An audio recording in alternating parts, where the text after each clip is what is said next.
So hello everyone, I'm Dr. Tina Wang. I am an American consultant physician in physical medicine and rehabilitation, and I'm also a fascia researcher.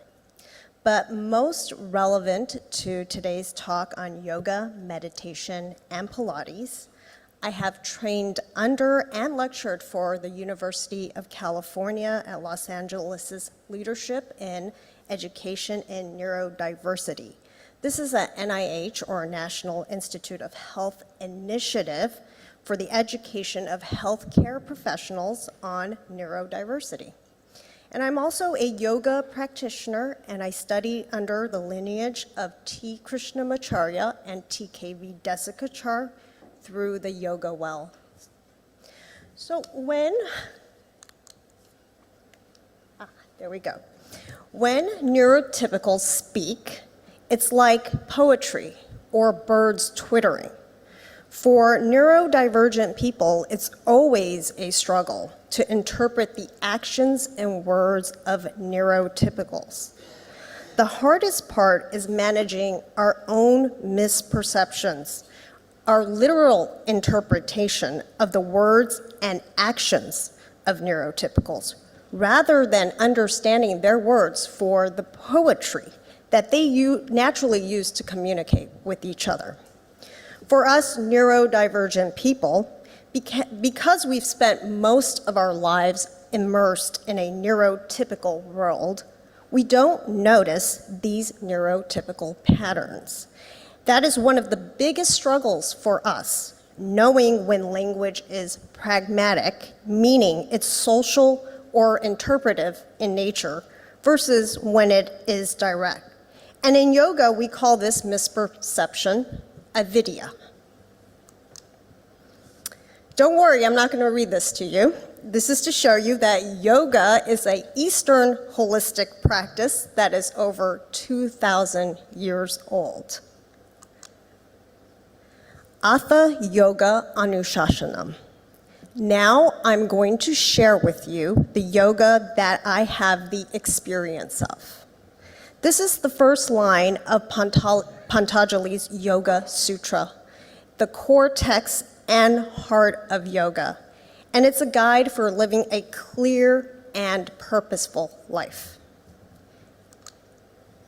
In the Yoga Sutras, the mind is considered to be the source of suffering, in particular to HSD and EDS, how we identify with our hypermobility disorders and all the things it comes with, MCAS, POTS, joint dysfunction, dislocations, difficulties with relationships are all misperceptions, because we are none of those things. We are not our bodies, we are not our pathologies, rather, they are a part of who we are. With HSD and EDS, our lives are full of unavoidable illnesses and uncertainty. But these difficulties are not who we are. They're not our true selves, our Purusha, our soul. The goal of yoga is to give us clarity to differentiate between our spiritual self and physical matter. The unavoidable pathologies that occur in our bodies do not disappear with yoga, but through practice, we begin to develop space between us and our experiences. And this gives our seer, our Purusha, the opportunity to perceive clearly, so we have agency to choose how to respond to the difficulties in our lives. Yoga is a holistic system that works through the layers of our being, the Panchamaya model that you see here on the screen. Influence on one level will undoubtedly influence the other levels. For example, working on the body through the Annamaya level will influence the other levels through the spokes that you see in the diagram. This holistic system and view of health can also encompass and work well with Western approaches. For example, Pilates, the Western-based core strengthening system, works on the Anamaya level. Support groups and gathering together, like we are here today, work on the Anandamaya level. And mindfulness-based Western approaches to meditation, like the talk we just heard, work on the Manomaya level. Working on these individual levels will influence the entire system. So let's look at some specific examples.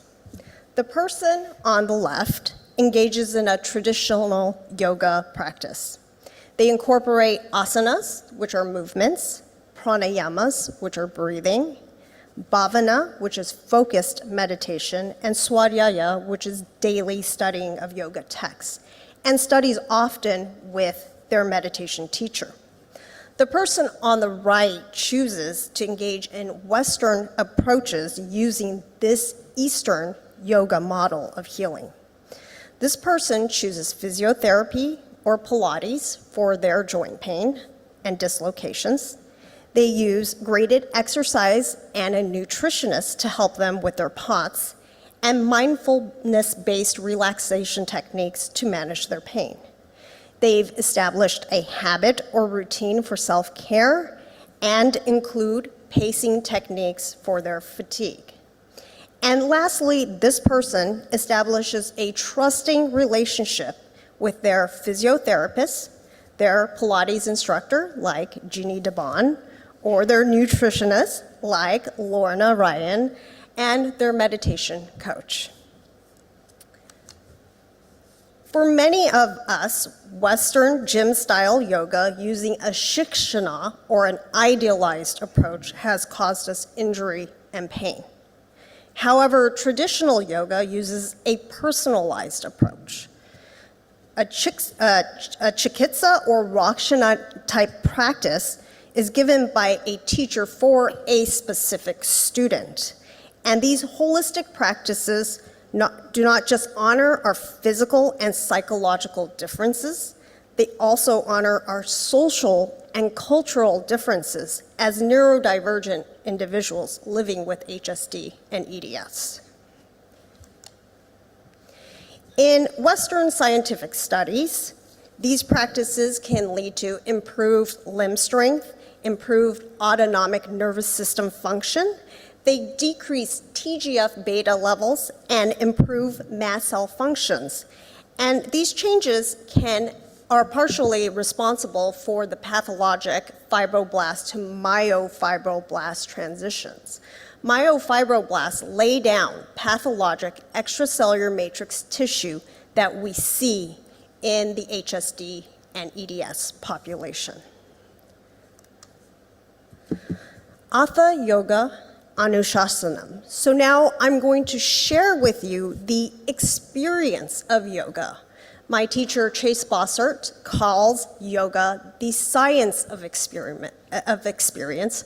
So for the rest of this talk, I invite you to experience a chikitsa practice if it speaks to you. I will give you modifications if you need them. So I'm going to also come to the middle here, so if I can help you with some of these positions. You don't need to be dressed in a special way or be fit in a particular way to engage in this type of practice. So if you feel comfortable, you may lie on this floor if that's open to you. You may stand if that's available to you, or you may stay sitting.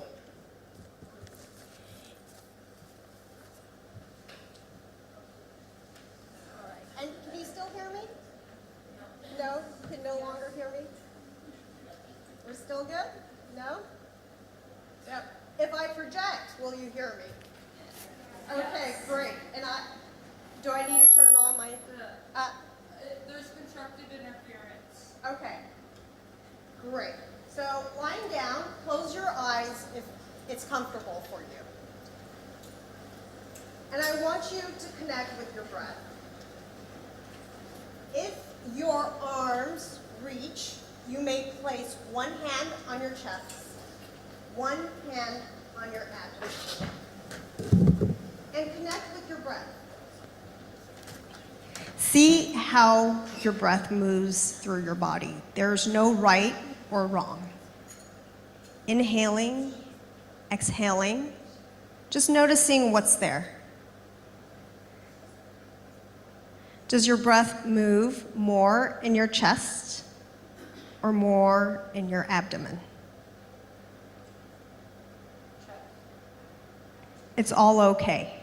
And if there's pain, that's okay. There's no right or wrong. There's the chest. Excellent. And now as you're connecting with your breath, imagine you are a tree rooted in rich soil. Breathing in and out, connecting with the tree.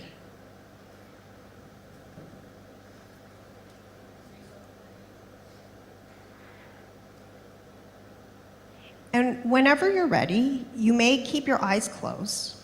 As you breathe in, bring your arms up over your head. As you exhale, bring your arms back down. Continue like this, and I will give you modifications if you need them. If only one arm moves comfortably, move one arm. If you notice pain, restrictions, dislocations, or subluxations at a certain range, avoid that and come on back down. Explore the width of your arm movement. Does it feel better when your arms move up in a wider position, or does it feel better moving your arms forward? Everything is okay. Just notice what's available in your body. Breathing in, arms up. Breathing out, arms down. And if your arms do not move, then imagine what it would feel like to move your arms. And perhaps move your eyes up on the inhale, down on the exhale. Continue like this at your own pace for a few more seconds.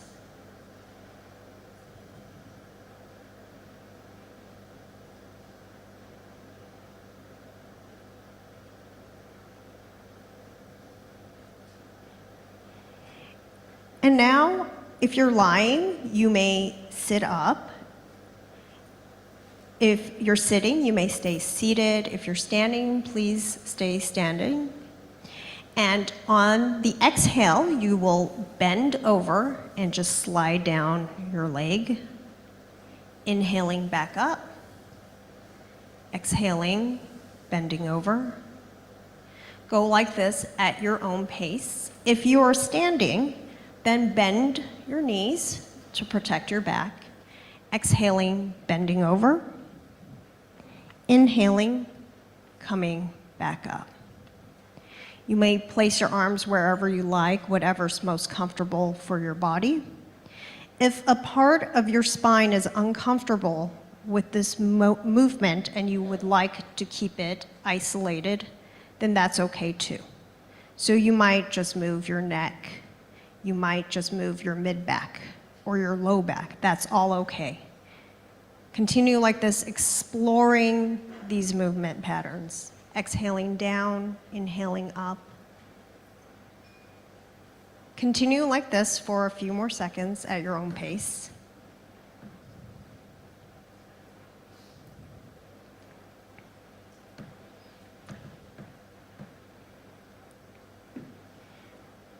And now we're going to add a twist in. So on the exhale, bring your arm over to one shoulder. Inhaling, back over. Exhaling, arm over to the other shoulder and back over. And if you're standing, you can do this as well. If one side doesn't move, that's okay. Concentrate on the other. And if your neck range of motion does not allow for this, just stay within what's comfortable. And if there's no range of motion available, that's okay too. Imagine what it would feel like as you breathe in and out. Continue like this at your own pace.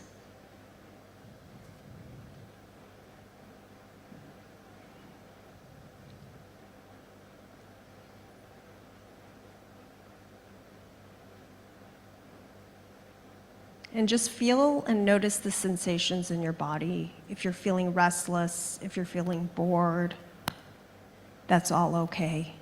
Dizzy.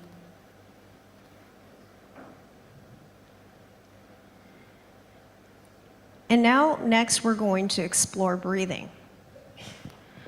So I want you to breathe freely on the inhale and exhale, count to 4. Inhale freely, exhale 1, 2, 3, 4. And if it's available to you, continue inhaling freely, and now exhale 6. 1, 2, 3, 4, 5, 6. Continue like this at your own pace. Inhaling freely, exhaling to 6. If that is uncomfortable for you, stay at 4. And if 4 is uncomfortable, just have a free inhale and exhale, noticing your breath.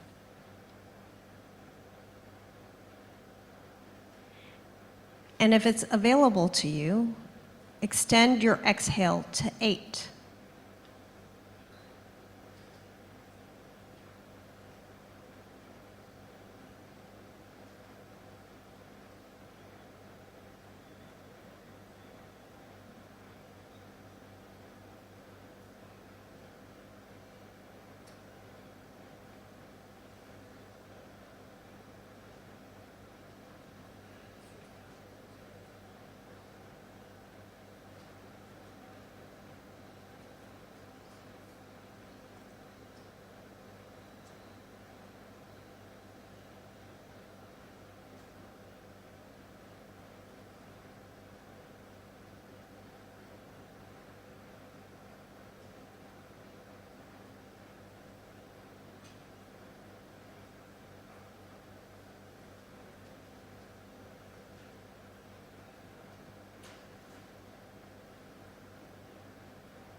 Finish your last breath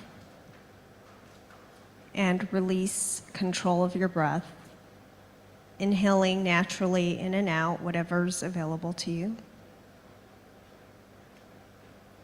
And imagine you are a tree in soil, rich soil. And on the inhale, imagine absorbing the nutrients in the soil. And on the exhale, allow that nutrients to spread through your body. Inhaling the nutrients, exhaling, allowing the nutrients to spread through your body.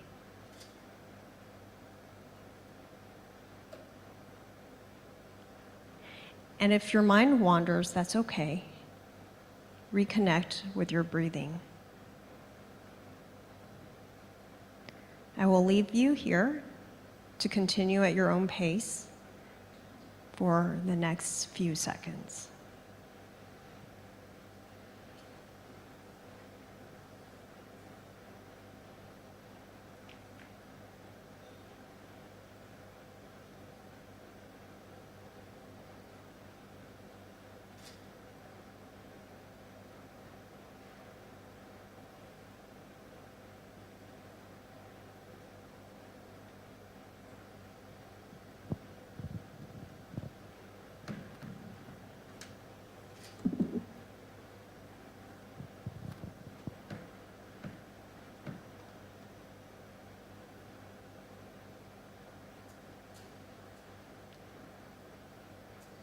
stay here as long as you need to. For those of you who are ready to come back, you may open your eyes and do a couple of forward bends, but only if you're ready. Otherwise, stay in this space.